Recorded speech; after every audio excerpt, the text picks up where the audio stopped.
Olá, pessoal. Esse é o canal do Tribuna Diária. Eu sou a Camila Abdo e hoje nós estamos com o Coronel Cajueiro.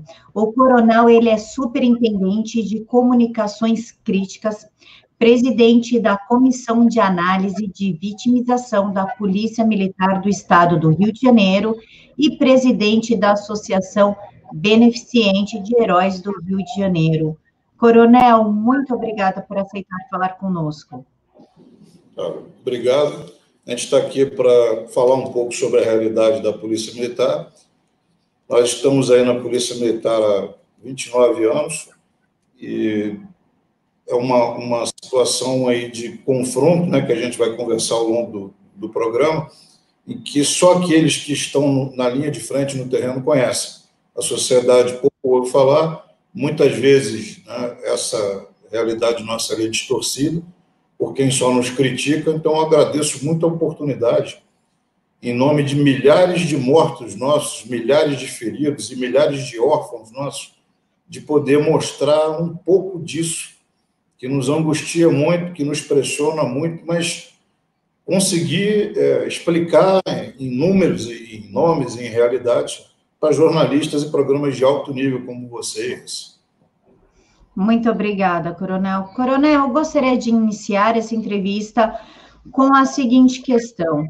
A grande mídia, ou a mídia obsoleta, como nós nos referimos à mídia, ela tem a mania de comparar a polícia americana com a polícia brasileira, sem ser clara que nos Estados Unidos a população anda armada e as penas são muito mais pesadas do que as penas aplicadas no Brasil, inclusive as que quando matam policiais nos Estados Unidos. O senhor pode dar um parâmetro por que essa comparação com a polícia americana e a polícia brasileira é injusta? Para começar, né, assim, eu gosto muito de lembrar de uma legislação que existe em vários estados norte-americanos, que é a 10-20 Life, né? 10-20 vida. Lá, um criminoso vai cometer um ato ilegal, se ele estiver usando uma arma, ele recebe mais 10 anos de apenamento. Se ele sacar essa arma, são mais 20 anos. E se ele utilizar essa arma, portar, usar, atirar contra alguém, são mais a vida, no sentido de prisão perpétua ou pena de morte, dependendo do que acontecer, né, e do desenrolar do crime. Então, só isso já mostra uma diferença muito grande de atitude. Lá também, o policial, existe um empoderamento legal pró-polícia. Não existe uma simetria jurídica em que o policial tem que, obviamente, cumprir todos os ritos jurídicos e todo o ordenamento jurídico, como qualquer cidadão, mas o criminoso fica à revelia disso. Em tese, ele teria que cumprir, mas ele pouco se importa, porque o apenamento é mínimo. Nos Estados Unidos, não, o apenamento é duro. Aí muita gente diz, o apenamento não é o único caminho. A gente sabe que não é. Primeiro, um lado é a educação, o viés, né, de educação, como disse o Pitágoras, lá na Grécia Antiga, educar as crianças para evitar punir os homens, para não precisar punir os homens. Então, o viés de controle é duplo. Por um lado, educação, por um outro lado, punição dura e rigorosa. Aqui no Brasil, esse é o grande problema. Você, por um lado, você não tem a educação adequada, e, por outro, você não tem a punição rigorosa. Então, o crime aqui prospera num sentido tão amplo que nós temos dois grandes paradoxos aqui. Um, por exemplo, é que todo brasileiro tem direito a um furto. Se você for pesquisar a legislação, sequer o processo é instalado. Tem direito a furtar, a um furto. Pasme, mas essa é a nossa legislação. O procurador Marcelo Rocha Monteiro foi alguém que a gente, conversando para o primeiro documentário, cuja imagem está aqui atrás, nos explicou isso em detalhes. E, além disso, um outro viés, se você cometeu o crime mais grave que pode existir em qualquer sociedade, que é o homicídio, no Brasil, especificamente aqui no Rio de Janeiro, a gente conhece melhor os números, você tem 92% de chance de não ser nem identificado. Em sendo identificado, são os outros 8%, um percentual menor ainda é processado e efetivamente condenado. Acho que negócio nenhum no mundo, a pessoa tem chance de abrir o negócio e ter 92% de chance de dar certo. cometer um homicídio no Rio de Janeiro, você tem essa chance. Então, daí dá para ver a diferença de parâmetro entre a polícia no Brasil e a polícia nos Estados Unidos. Coronel, nós vemos também a mídia falar muito sobre as mortes vindas da PM. Policial militar matou, e é sempre um suposto, né?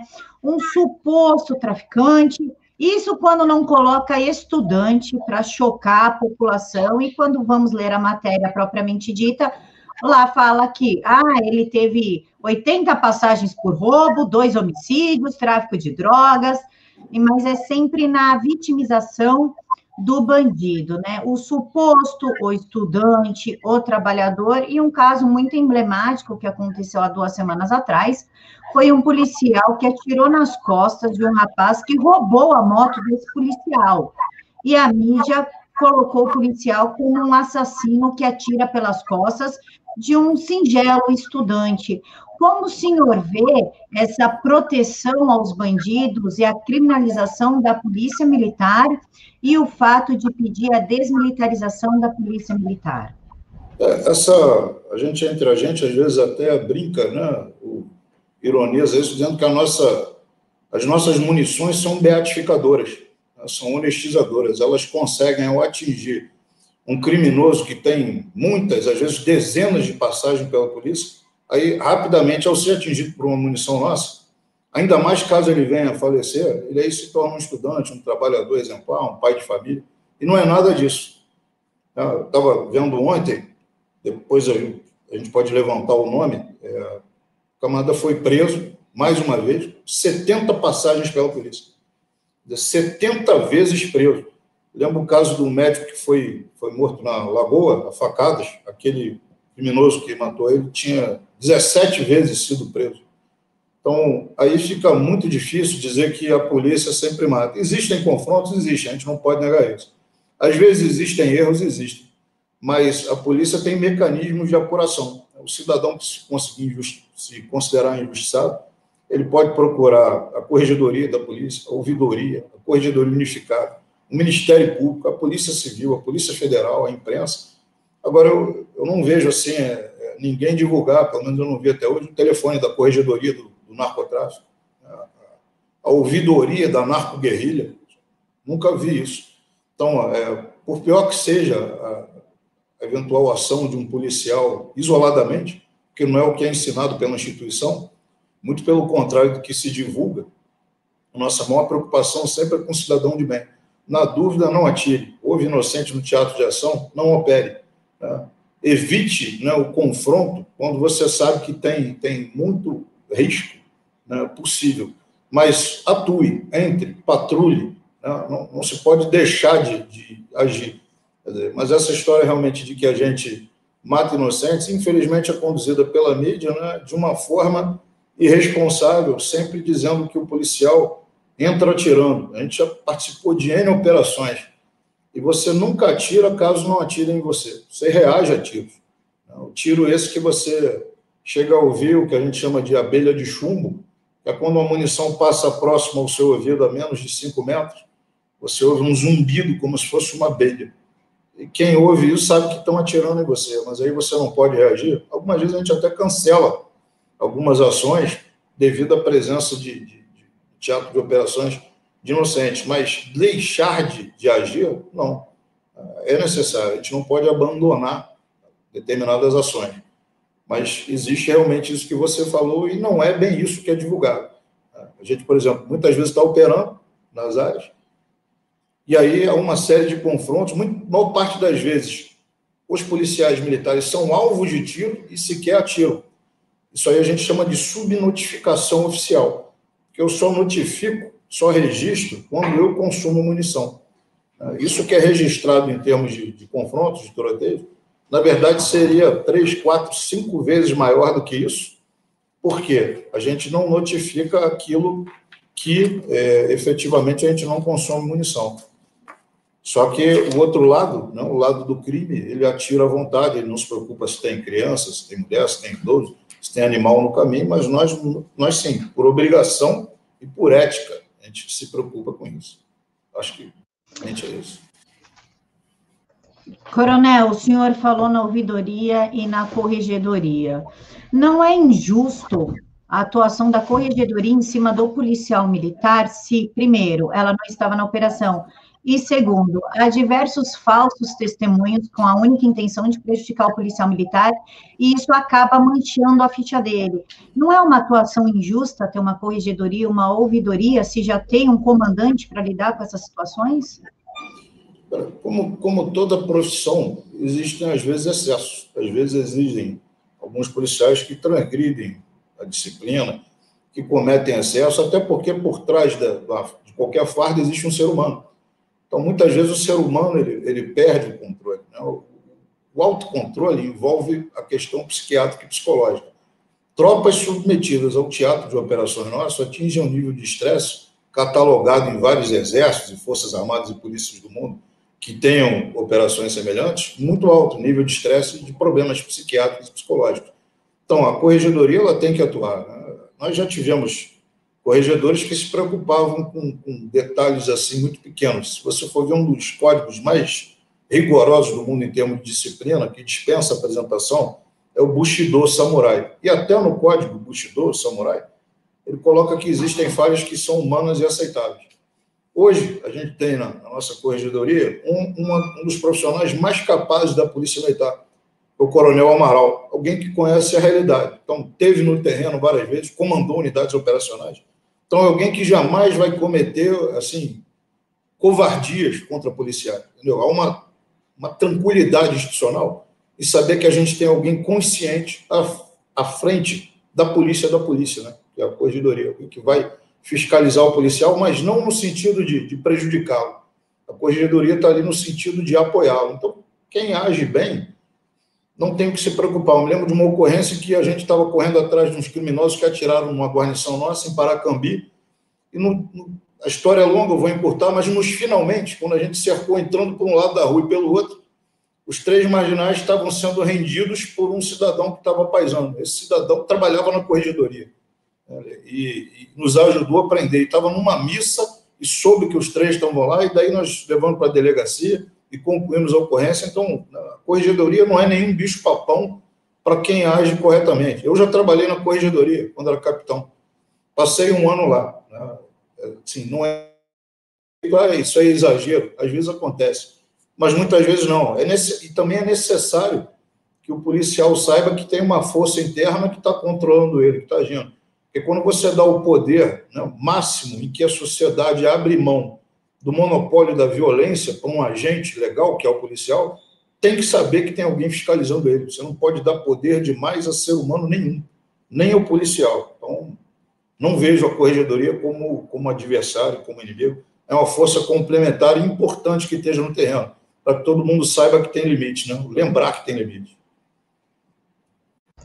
Coronel, eu vou colocar em tela agora uma tabela que fala sobre as mortes da Polícia Militar do Rio de Janeiro em 26 anos. Pessoal, o link está aqui na caixa de informações do artigo que tem a tabela completa. Eu gostaria que o senhor comentasse essa escalada de mortes, porque 94 a 2019 houve um aumento do número de mortes. O senhor pode, por gentileza, comentar essa tabela? Bom, ali em vermelho, a gente tem os números de mortos em serviço e em folga. Se forem observar, sempre tem mais mortos em folga do que em serviço. Essa é uma característica triste do Rio de Janeiro, em que o criminoso caça o policial, e o criminoso, quando esbarra com um policial, ele resolve matar o policial, ou ferir ele, atirar nele. Isso não é o esperado. Em qualquer lugar do mundo se espera que o criminoso fuja da polícia. Mas aqui tem isso. Em amarelo estão os feridos e baixas, a gente chama nesse estudo da soma de mortos mais feridos.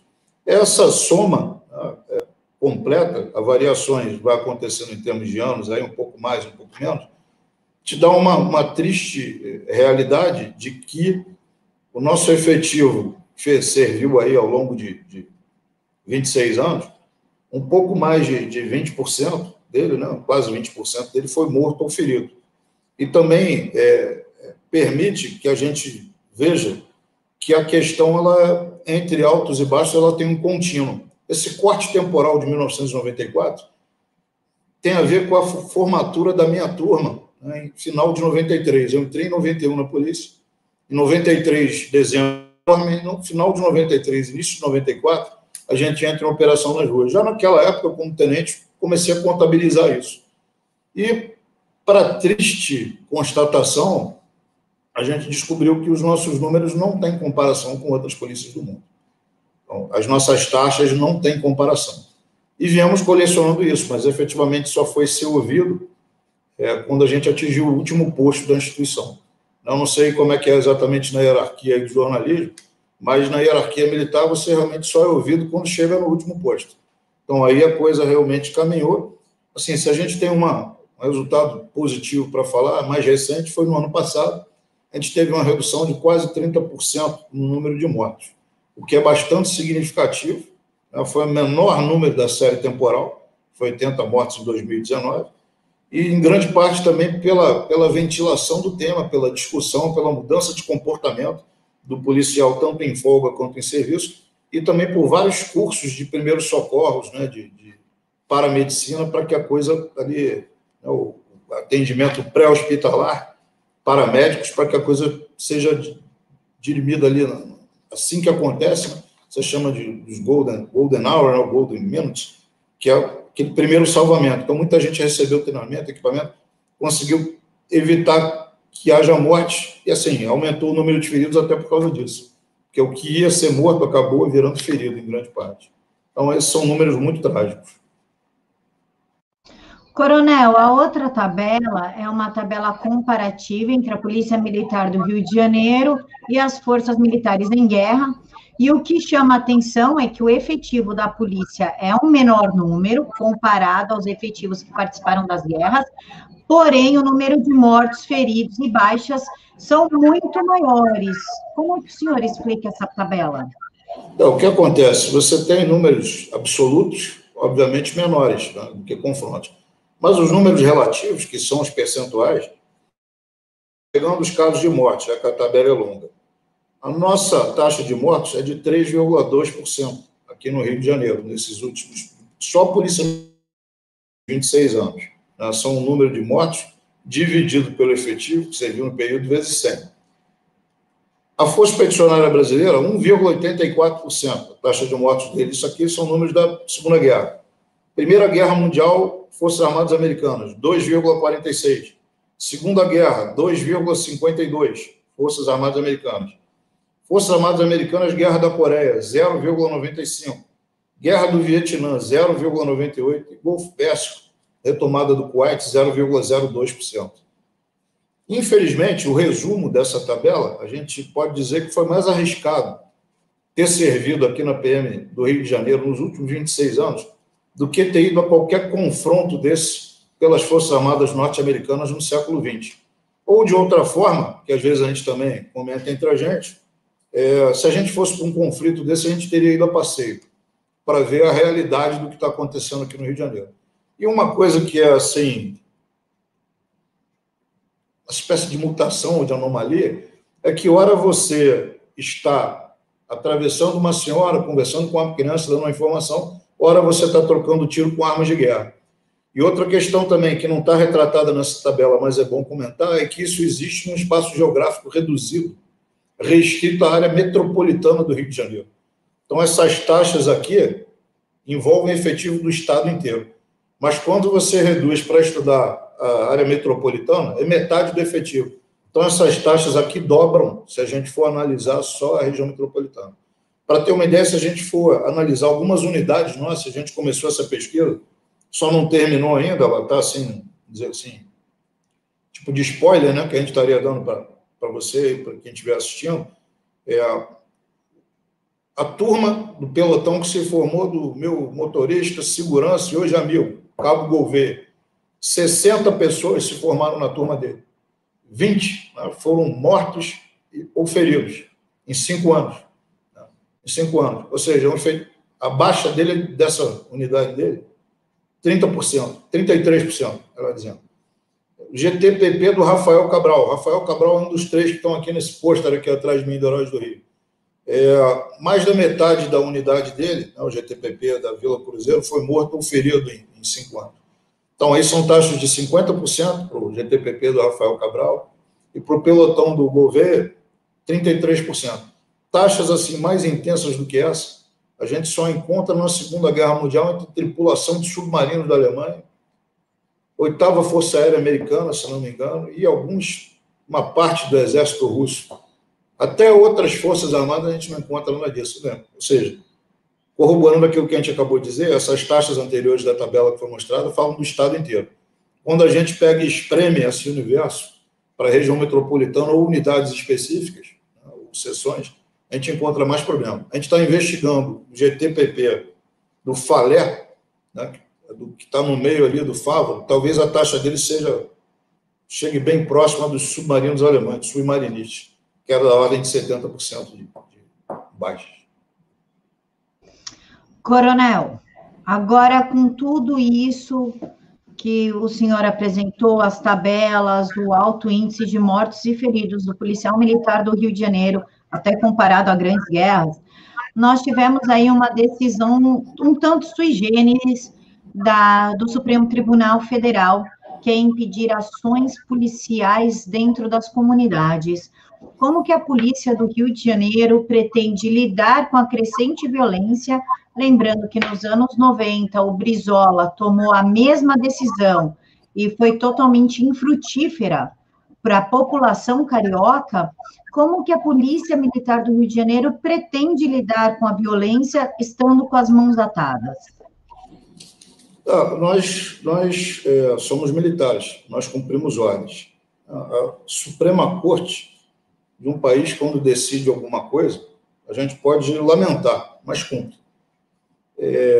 Ao ser, eu não sou jurista, eu sou policial, sou militar, talvez até mais militar do que policial, diante da nossa realidade aqui no Rio, a gente, assim, lamenta ver algo do gênero que viu assim que se formou. Eu cheguei a ver isso na rua, né, a proibição de entrar em favelas.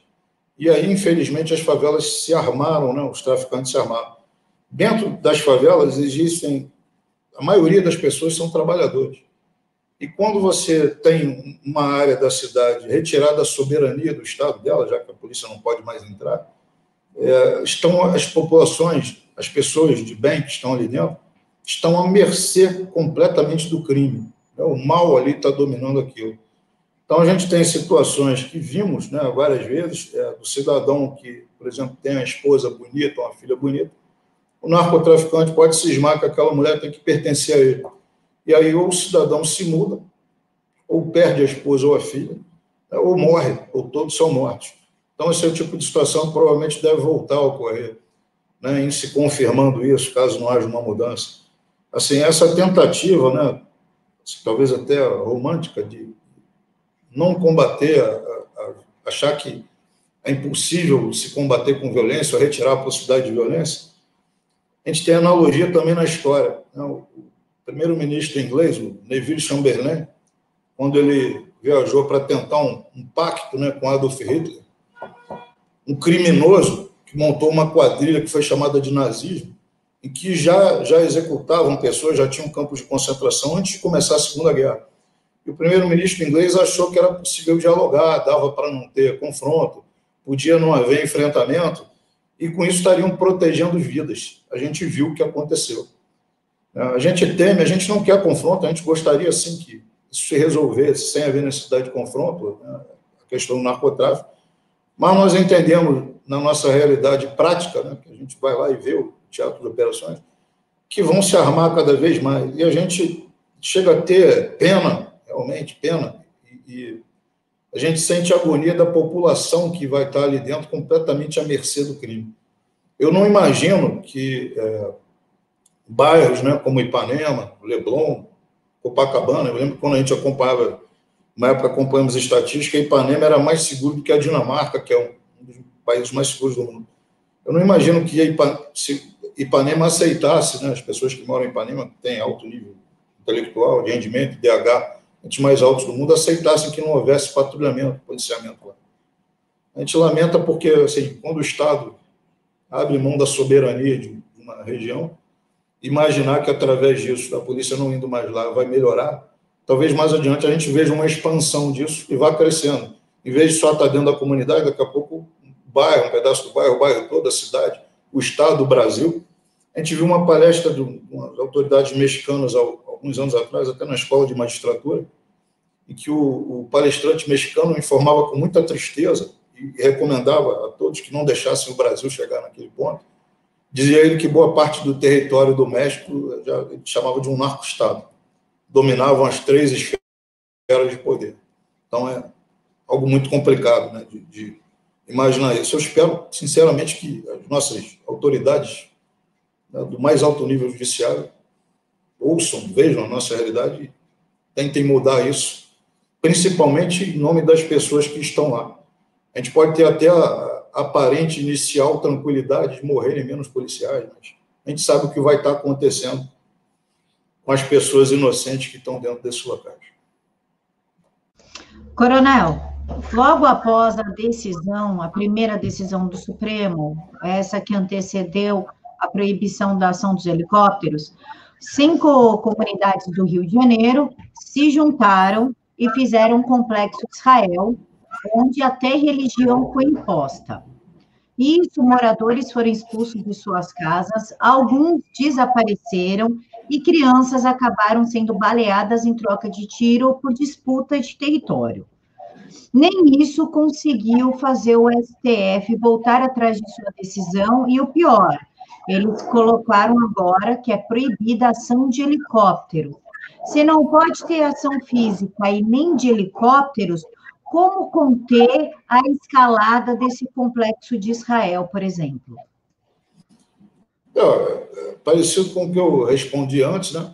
As aeronaves, dá para acrescentar que a aeronave tripulada ou não tripulada, ela te dá, no caso do tripulado ou não tripulado, ela te dá informação fundamental para você poder operar na área, inclusive filmagem de alguns criminosos, de detalhes, deslocamento de armas, locais de emboscada, e eventualmente é possível até um apoio aéreo de fogo, que na prática é muito complicado. O tiro disparado de helicóptero é um tiro muito difícil, exige toda uma calibragem do armamento, uma experiência do sniper. O armamento orgânico ainda não é previsto ser usado nas nossas aeronaves, nem nos nossos veículos terrestres, que aumentariam muito, né, a precisão. Na realidade, nós precisaríamos, em termos estritamente militares, de helicópteros de combate, como o Apache, o Hind, como o Tiger, né, como o Cobra, né, esses são helicópteros totalmente blindados, para dar apoio de fogo contra, às vezes, grupos de 30, 40, 50 marginais de fuzil, e quando estão em regiões em que não estão ali, densamente urbanas, né, habitadas. Mas voltamos à questão de como vai ficar essa população lá. A gente sabe que um dia nós vamos ter que voltar a operar nesses lugares. Agora ou depois, eu não vejo como possível que eternamente a polícia não possa entrar no lugar, ou que o helicóptero eternamente não possa agir, ou que cada vez que a gente for fazer uma operação tenha que solicitar toda uma cadeia, né? Talvez pelo que eu andei lendo, não via assim, totalmente sobre o prisma jurídico, mas que eu tenho que solicitar para chegar até o Ministério Público. Então, cada vez que eu for fazer uma operação, eu me lembro que a gente comandou e participou de várias operações, as operações geralmente que dão mais certo, você não divulga muito onde vai ocorrer, nem hora, nem local, mas aí vai na hora H, sem comunicação, avisa às vezes depois ao centro de operações, depois que a operação já começou, que aí você tem mais chance de não haver vazamento da informação e você consegue pegar, não, os criminosos. Se você não tem isso, a gente vai ficar postergando isso enquanto tempo estiver valendo essa decisão, e as pessoas que estão lá dentro, os criminosos, vão estar se armando. E as pessoas de bem vão tendo cada vez mais a sua cidadania reduzida. Seus direitos e garantias fundamentais totalmente abolidos ali. Então, é isso que você falou sobre essa questão do complexo de Israel. Quem estiver lá dentro, a gente, sem poder entrar, sem poder agir, a gente vai lamentar, porque sabe que a boa parte são as pessoas de bem. Agora, o que a gente pode fazer? A gente pode treinar e esperar que isso um dia pare de acontecer, né, que a nossa corte do mais alto nível possa entender a realidade do Rio de Janeiro. A gente poderia recebê-los, explicar, mandar um representante nosso mostrar a parte da nossa realidade, e assim, que a responsabilidade, né, que ministro, um Supremo tem, pense nas questões que estão havendo com as pessoas que estão lá nesse momento. Para mim, está cômodo dar essa entrevista aqui dando na minha sala do meu gabinete, com ar-condicionado. Eu imagino um camarada lá que mora dentro de um local desse, dominado aí por uma facção qualquer do crime. Como é que está ele olhando ali, o que vai acontecer com ele? Como é que ele vai se sentir se não tiver o policiamento percorrendo ali? Mesmo o risco de que haja confronto, mas a polícia ainda está entrando. Sem a polícia entrar, sem capacidade de repressão a isso, só vai crescer. E um dia nós vamos ser chamados para resolver isso de novo. Esse vai ser um triste dia. Nós vamos ver índices parecidos com o que a gente tem aí na nossa série histórica da década de 90. Foi a época que o governador proibia a entrada e depois a gente voltou a entrar. Coronel, o senhor meio que respondeu a minha próxima pergunta, mas gostaria que o senhor fundamentasse melhor. Uma pessoa que mora dentro da comunidade na qual a polícia não pode subir, está passando ali por um momento de desespero e sempre em momento de desespero nós recorremos à polícia militar. Desde minha casa está cheirando a gás, meu filho engasgou, até situações reais de perigo. Como que uma pessoa que está dentro de um complexo pode entrar em contato com a polícia e ser atendida pela polícia? Pois é, a gente chegou a experimentar quando comandou o complexo, né, de UPPs ali da área do Alemão e outra área hostil ali ao redor, eram 10 UPPs, a gente comandava os comandantes dessas UPPs, a gente chamava de terceira UPP, isso aí foi em 2015, 2014, 15.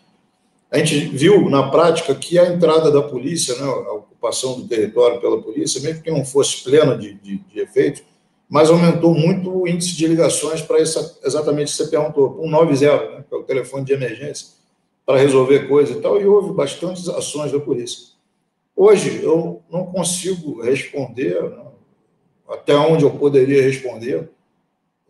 Quando um cidadão liga 190, como é que é a resposta? Olha, está havendo aqui uma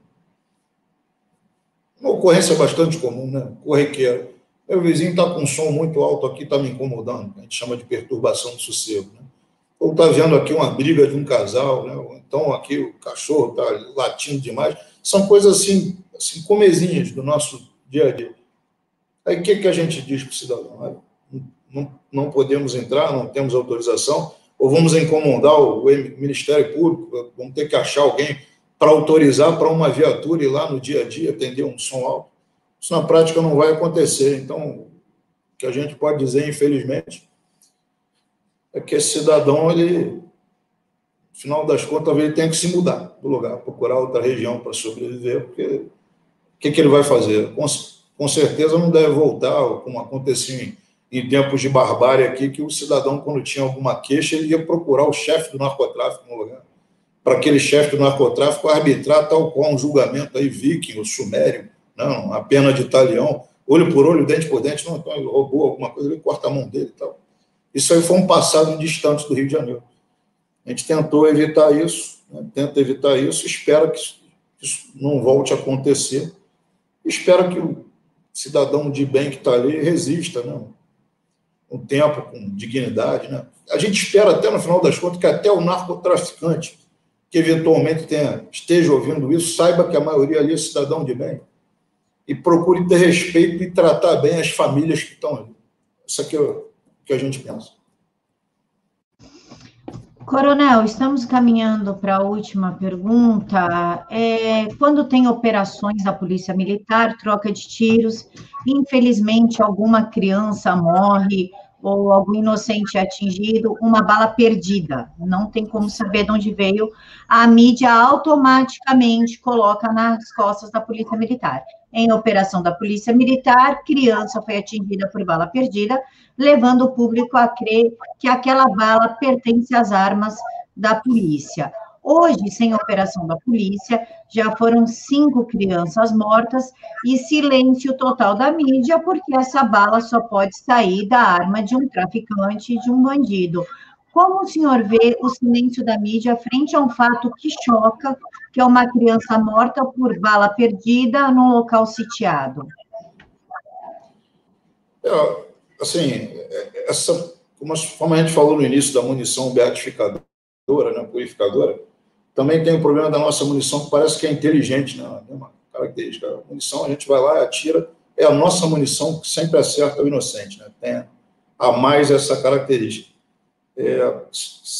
Uma vez eu mandei recolher, quando a gente tinha confrontos dentro do complexo do Alemão e de toda aquela área, recolher os cartuchos que eram disparados, né?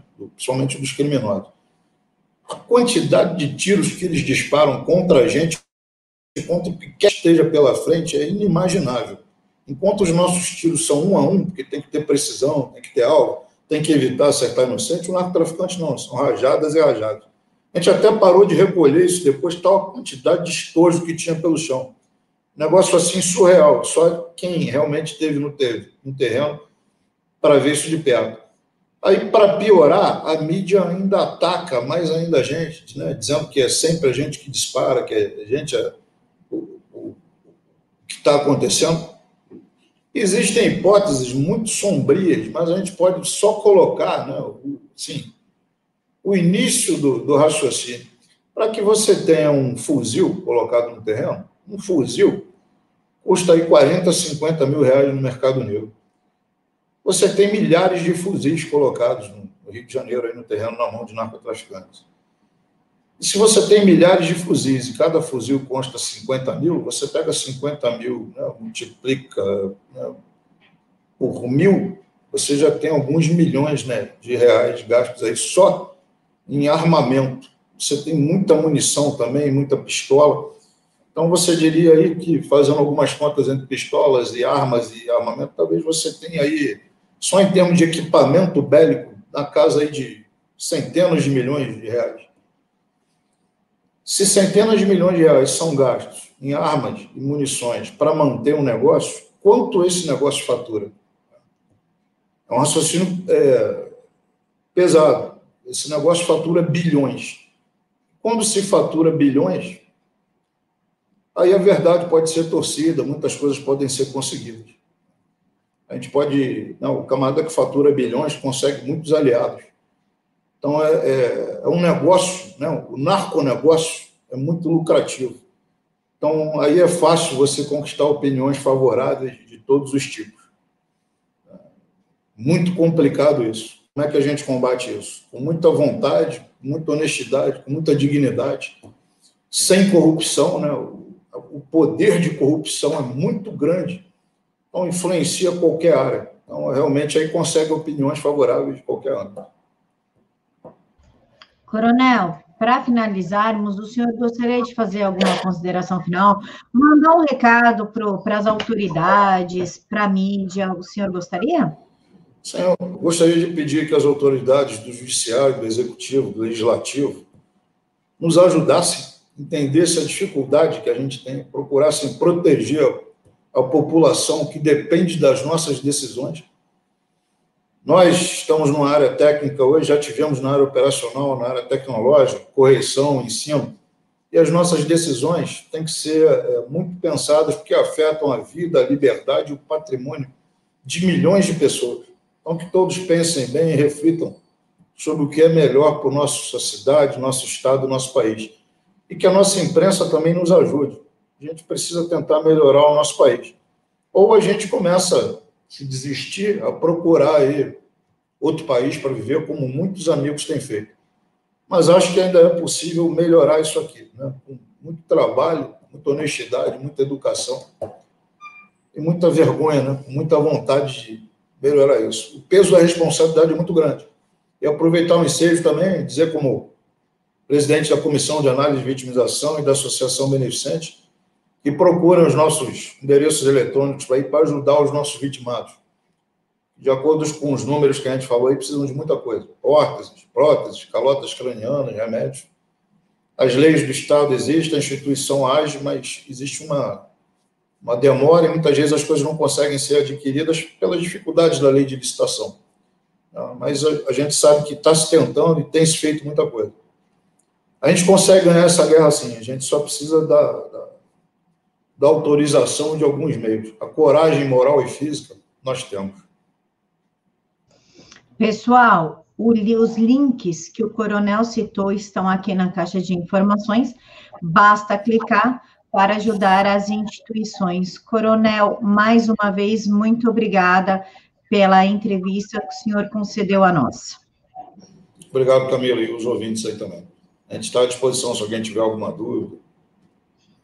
Obrigado. Obrigada, Coronel. Eu sou a Camila Abdo, esse é o canal do Tribuna Diária, e até a próxima, pessoal. Fiquem com Deus.